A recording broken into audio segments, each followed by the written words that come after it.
Buonasera e benvenuti alla prima mostra che apre la nuova stagione artistica alla Galleria 360. New Art è una rassegna d'arte contemporanea che propone e mette a confronto le opere di artisti internazionali che hanno arricchito il proprio bagaglio di esperienze con una prospettiva interculturale, mostrando però al tempo stesso la singolarità delle proprie idee e stili, attraverso un ritorno alla purezza e semplicità dell'espressione artistica. Un ritorno alla semplicità dell'espressione artistica che sarà un po' il nostro fil rouge, cioè il filo rosso di questa mostra. Infatti, come sosteneva una nota drammaturga francese, George Sand, la semplicità è la cosa più difficile da ottenere a questo mondo. È l'estremo limite dell'esperienza ed è l'ultimo sforzo del genio. Conosciamo ora una delle protagoniste di questa mostra, Tatawa. Ciao Tatawa. Tatawa è una giovane artista malesiana che attualmente vive e lavora a Londra. Dopo la formazione a fianco dell'artista Gina Bonati, la pittura di Tatawa sfocia in un astrattismo, come potete osservare, dalla forte componente gestuale. Un'astrazione che di volta in volta evoca proprio la forza esplosiva della vita, come si osserva bene da questi dipinti. So Tatawa, thank you very much for your presence. Could you talk about the main stage of your artistic career from the first steps of Gina Bonati to today? Okay. So I was in my last year of my master's course in music technology, and at that time I was making experimental music, and I kept wanting to use elements of art in my music. For example, I made this instrument that uses, it translates painting into sound. Like it maps like gesture and color into different parts of sound, for example, pitch or like volume or duration.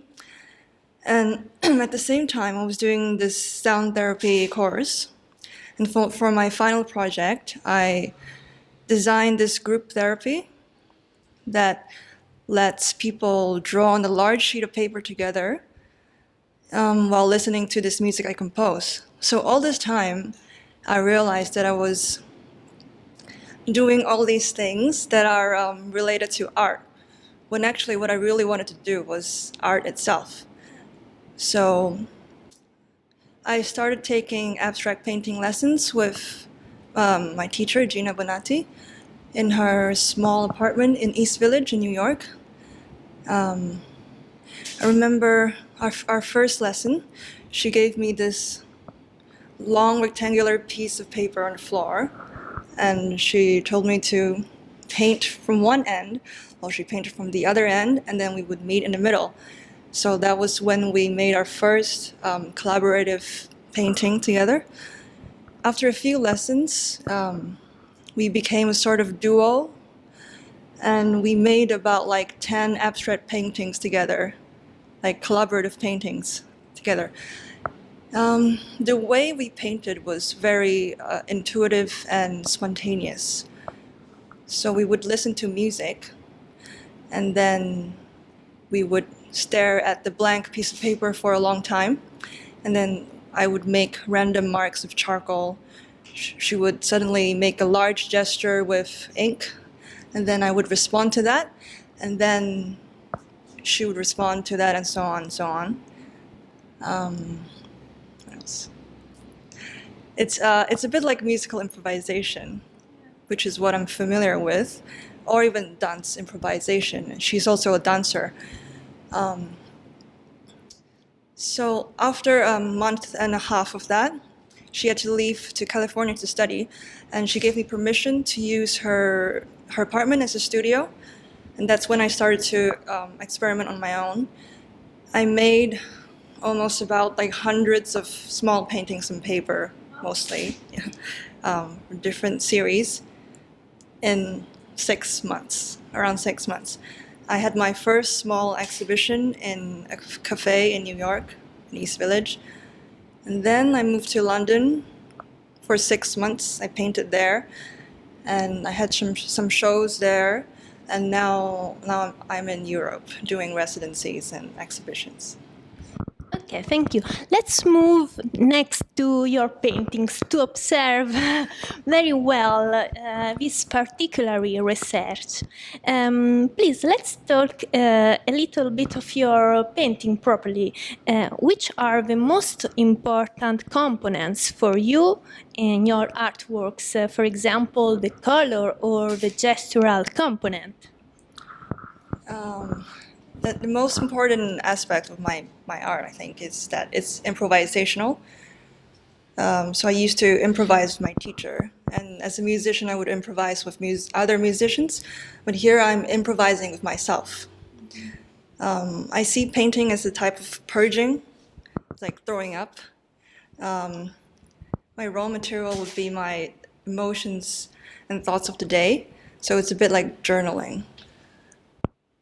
So there's like a biographical element in my art, and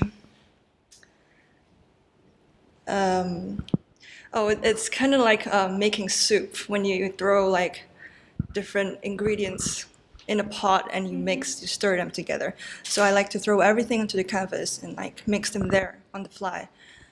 And you can see different expressions and even characters in my painting that are playing with each other or fighting with each other. Sometimes I correct myself. Sometimes I cover something up completely, like an old gesture, I cover it up.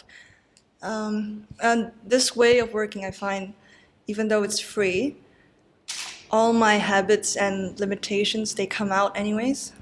So I use that as a source of my structure. And then another important part of my art is this in-between state that I'm trying to create. I'm trying to make something that's between liquid and solid. Yeah. It's the way I describe it, it's like when you have a piece of pottery, it's almost finished, but you can still mold the clay into something. Or it's like molten lava. It's about to settle, but it's not quite settled yet. It's not hard yet. Or in a more abstract way, it's like the moment before thoughts materialize into physical form. To me, the state is like a moment of perfection, because even though everything is fixed, there is still potential for something to suddenly explode or change. So there's that tension between the fixed and the changeable. Another contradiction in my art is between playfulness and seriousness. So the way I approach my painting is kind of like a child throwing a fit. There's a long period of mindless doodling in the beginning when I start something new, when I just release whatever I want onto the canvas. And so that's the playful part. And then when things start to settle down into a form, I try to add a bit more weight and heaviness, and I make it more like lava and more viscous and thick. And I want it to be more intense and mysterious. So that's the serious part. And I love this combination between playfulness and seriousness. It's kind of like my favorite combination of flavors. Yes, and we can notice this particular combination. So thank you, Tatawa.